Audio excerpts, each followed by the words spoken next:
Hello guys, in this video we're going to create a pagination for this TMDB API site that we were creating. So in the last two videos we had created this site, and in the last video we had created this filter so that we can filter out based on genre. So now we are going to add a pagination for this. So at present, if we scroll down, there is nothing on the bottom. What we are seeing here is just the page 1 of the results. So we want to go into page 2, page 3, and so on and so forth. So the way we can do that in TMDB API is, if you go to the documentation and scroll down in the Discover API. So in the last video we had used Discover API for loading the content. In the Discover API, you can see that in the query parameters, you can add a parameter called page, and by adding this integer, we can specify the page or the page results of the query.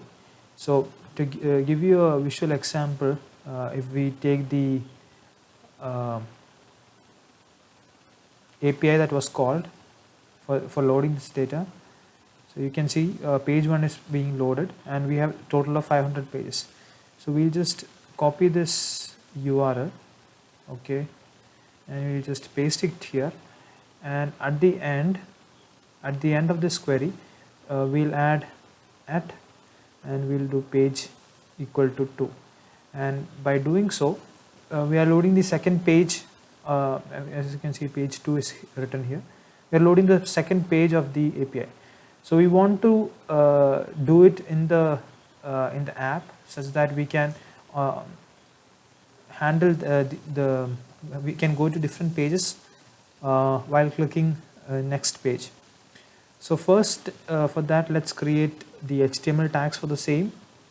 So we'll create a div with a class of pagination, and in this div we'll create two other divs, one with the class, both with the class of page, and one will have the ID of previous and the other will have an ID of next. So one will be previous page and one will be the next page, and we'll just type that here, previous page and next page. We also want to show the current page that we are on here. So we'll create another div with the class of current and ID of current.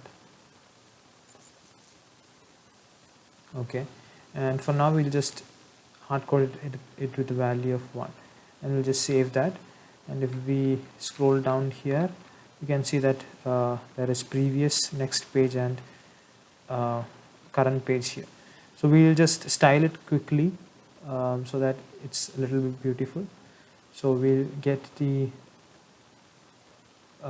class of pagination and we'll display flex, and now everything is in a single line. Now we'll add a margin to each element, and we'll add a margin of 10 pixel top and bottom, and we'll add a 30 pixel left and right margin. Okay, so now there is a bit of space there. Now we'll just centralize everything. So we'll do align items center and justify content center, and now that's in center. Let's just change the color as well. So we'll change the color to white. Okay, now let's take each of these elements and style them as well. So we'll take page, okay, and we'll add a padding to them of say 10 pixel. So now there is a bit of room for each of them. Let's just increase it by 20 pixel. Now in the first example, So if we are showing the first page, there is no previous page to the first page, so we want it to be disabled. So we'll disable it using a class of disabled. So if there is a class of disabled in this HTML element, so let's just add that disabled. And if this disabled class is here, we want to style it in such a way that the cursor shows disabled. So page dot disabled, and we want to show the cursor of not allowed, and we'll also add a color of gray so that it looks a bit different as well. So now the cursor is disabled, and now for the next page there is no cursor, so we'll add a default cursor to the page. So we'll set the cursor as pointer. Now the cursor is fine. Now let's style the current page as well. So we'll take the current class and we'll add a padding 20 pixel, and we'll add a border radius of 50 pixel. Now let's add a border of say 5 pixel solid, and we'll give it an orange color. Let's just change to 50% and let's see how it looks. We'll also increase the font size, so we'll set font size to 20 pixel, and we will set the font weight to 600. The border is not completely circular, so let's add left and right padding, bigger left and right padding. So we'll add a left and right padding of 30 pixel. Now it's circular. Actually, let's just reduce the top and bottom padding to 10, and we'll set this to 15 pixel, or we'll just increase it by 20 pixel. Yeah, that's better. So now we have styled the next and the previous tags. Now let's jump into the script.js and write the code for that. First, let's load these elements into the JS file. So we'll get by ID. So first let's get the previous tag. So we'll do document dot get element by ID, and we'll get the ID of brief. We'll copy that. We'll paste that 2 times because we need the next tag, and we also need the current tag.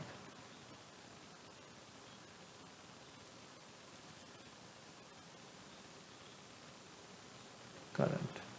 So we have gotten all the elements into the JavaScript file. Now we need a few more things. One is we need to know what is the current page we are on. We need to know what is the next page we are going to. We need to know what was the previous page, and we need to know what is the total number of pages that we have, and the last URL that we visited. So the reason why we need the last URL is based on that URL we'll add that page parameter at the end of it, so that we can go into multiple pages. So now we'll create all those variables here. Current page, say 1,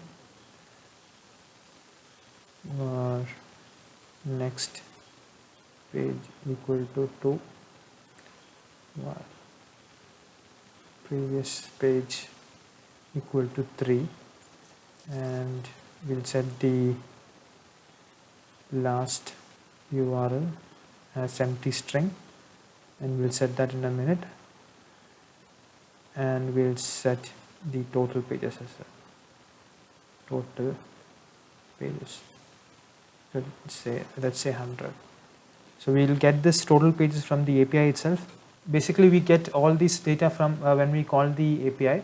So we have written the code to load the default URL on the page dot, and we'll set that URL as the last URL here. So if you have seen the previous videos, you know that the get movies function is what is get called every time we have to load a movie in this site. So in here itself we'll set the last URL. So we'll set the last URL as URL, so that whenever a URL is being called from this API, it gets stored into this last URL variable as well. When there is data in the results in the API response, we want to set the other pagination parameters as well. So what we'll do is we'll copy those variables, so which were current page, next page, and total pages, and we'll paste them here. We do not need the var. Instead, we'll use the API response to load to save these data. So we'll go into the developer tools and we'll get the API, and in the response you can see we get the page parameter. So the current page is data.page, and total pages is data dot total pages. The next page is current page plus 1, and the next page is previous page is current page minus 1. So we have loaded all the variables here. Now we want to add on-click listeners to these elements, and basically navigate to different pages. So at the end here we'll take the next page, which is this one. We'll get the next element, next dot add event listener, and we listen to the event of click,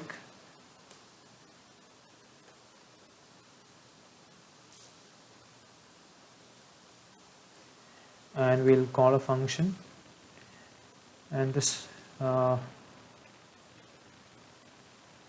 function is basically adding that page query selector at the end and showing the result. So for the next page we'll add a condition that if the next page is less than or equal to total pages, we only want to go to the request if this condition is true. Otherwise we do not want to go to the next page. So we'll call a function here, page call, when this condition is true, and we'll pass the next page here. Okay, so this function will be common for all the pagination functions. So when we click next previous also, we'll call the same function, but instead of next page, the parameter that will be passed here will be previous page. So we'll create that function of page call, and we'll pass page parameter. Okay, so how are we going to add this page at the end of the URL? So copy the URL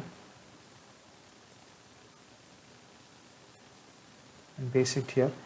You can see that there are two parts of this URL. One is the main URL and other is the query parameters. So we need to add a page at the end of it, which is the query parameter. So as you know, it is separated by a question mark. So what we'll do is we'll get the last called URL and we'll split by the question mark. Okay, now we'll get two parts. One is the left part and other is the right part. And we'll take the right part and we'll split it by and. Okay, so now when we split by and, we'll get an array of lot of elements. So for in this case, where we'll get an array with sort by equal to popularity, and the second parameter will be API key. Second element of the array will be API key, and we need to add a third element, which is the page. So first, let's do that much. We'll split the URL by question mark, and then we'll split it by ampersand. So we'll create a variable of, say, URL split. Okay, and we'll split the last called URI, which is last URL, and we'll split by question mark. Okay, now we'll get two parts. One of them will be query parameters. Okay, and now we want to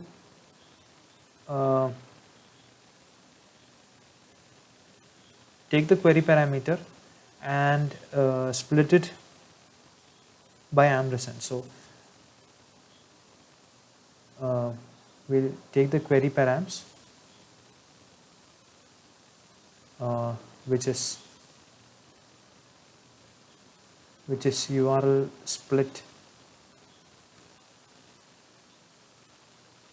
of 1. So since when we divide split it by question mark, we'll get two parts, and we want the second part of it. So we'll take the first element in the array and we'll split it as well.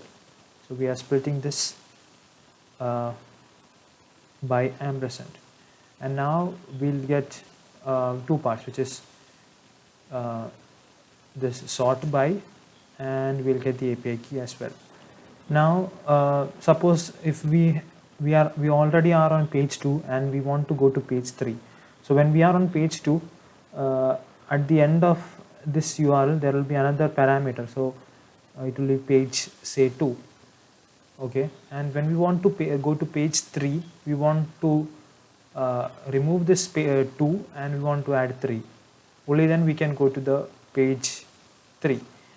So in this case, if we are on page 2, the last element of the query params array will be this page equal to 2. We need to split that using the equal to sign, so that we can access the last element, which is this one, 2, and we need to change it to 3. So you need to in order to change that, we need to access it first.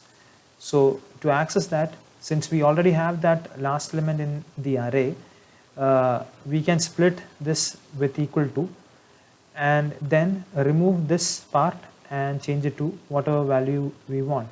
So to do that, first let's get that part. Let's say a key is equal to query params, and we want to take the last element. So to take the last element, we will set query params -1, or query params dot length dot -1. So this will get the last element in the array, and we want to split this as well, and we'll split this one by equal sign. Okay, now this one will have two part. So for example, if we are splitting this sort by, we'll have array of 0 is equal to sort by, and array of 1 is equal to this one. If key of 0 not equal to page, then meaning that in the end there is no page, and we just have to manually add the page. Okay, so in that case, we can just add that page in the last URL itself. So we can set that, say, let URL is equal to last URL plus and equal to, and page equal to page. So this will set the URL as this URL, and now we just need to call the get movies API and pass this URL. So if for the first page this will work, but for the second page onwards this won't work. So if we save that and come here and we go down and when we click next page, nothing happens. And if you can see network, let's just see if this function is being called or not. And even if we have, oh no, see, we didn't change that here, so we'll just change that and we'll put next there, and when we save that and when we click next, you can see the next page is loaded. And if you go to the developer tools and take network, you can see that page 2 has been added, and this is how we got the response of page 2. Okay, so we can't go to the next page because we have not set the logic of going to page 3, and that will be in the else part of this. So we'll create else. So we need to set the key of 1 as the page parameter, page that is being passed here. And to do that, we can do it like this, and we need the key of 1 as to be string. So we'll just call the toString function to make the integer as string. So we are passing page as an integer, we need to convert it to string. So now we have the new page in this key. Okay, now we need to restructure the URL. So we split everything here, and we need to make everything, we need to unite everything again. So first let's just get the last element from here, and we'll create a new variable called a, and we will set it as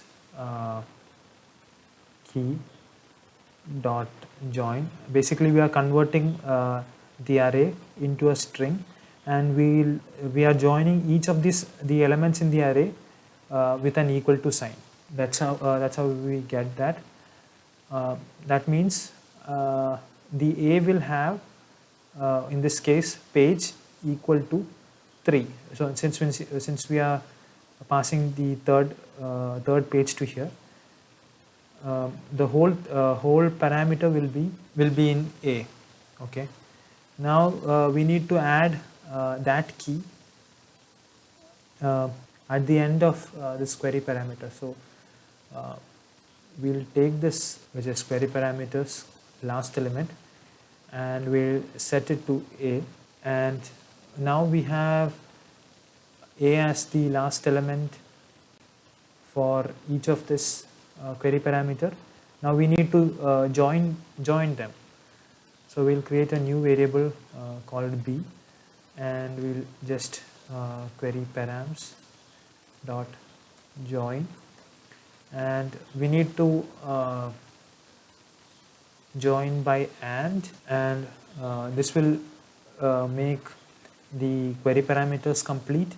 Now we need to form the URL. So we'll say let URL equal to, since we split by question mark, so we can use that URL split of 0 plus b, and we need to join that with a question mark. So we'll just use string concatenation, and we'll just add a question mark in between. And now all we have to do is call the getMovies API or the getMovies function and pass the URL to call this function. Now when we save that, and I've opened the DevTools here, and you can see there is no pagination here. Now let's go down and click next page. You can see a new page was loaded. Okay, now we go to the API, you can see page 2 was added, and when we click here again, you can see page 3 was added. So at present we have disabled page previous page, we have not done that either. So let's do the same thing here. So we'll just copy paste this next code here, and we'll just add previous, and if we need to call this function if previous page is greater than 0, only then we want to call this function, and we need to remove the disabled state as well. So for now, let's remove it from the HTML code, and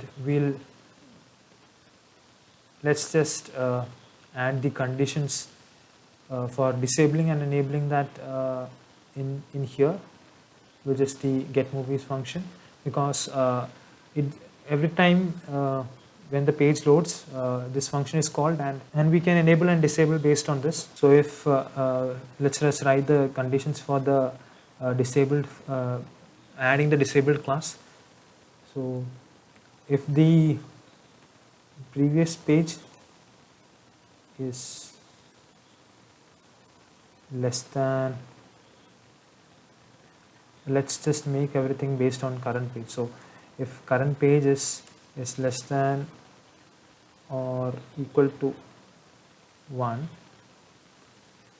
we want to add disabled to the previous page,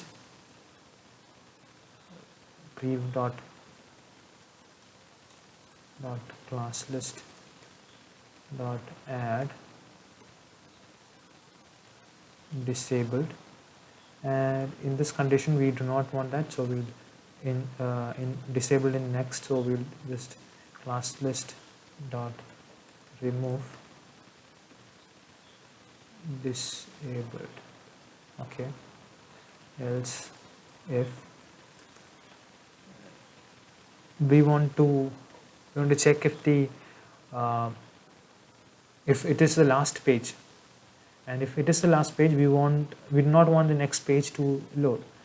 So if current page greater than or equal to last page, and in this case we want the opposite of what we wrote here. So here I want to remove from previous and add in next, and in all other cases we want to remove in both of them. So we just copy paste that code and we'll remove the disabled class. So now if we scroll down, you can see that previous is disabled, but going on the next page, it's still disabled. The page is also not being updated, so we'll just update that as well. So we'll just get the current dot inner text equal to current page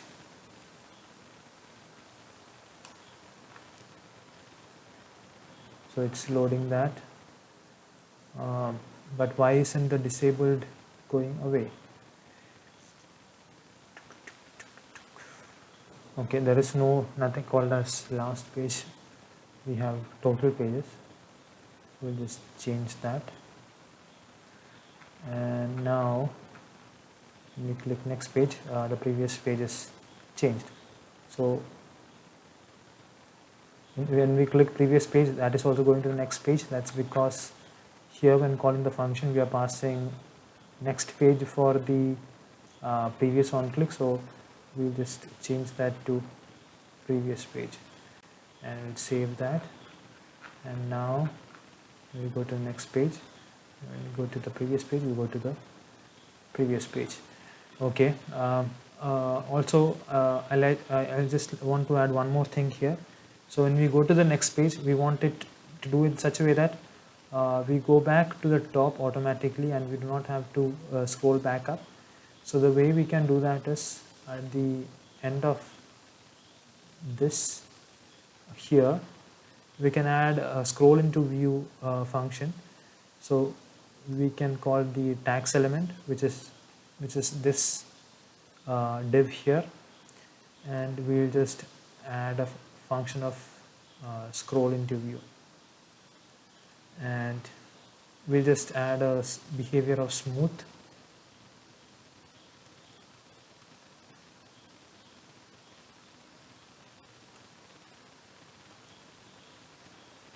and that's it. So now if we go to the next page, just scrolls back up, and if we go to the previous page, it scrolls back up. So that's it for this video. Hope you learned something from this as well, and if you did, do comment and tell me. Thank you for watching, and see you guys in the next one.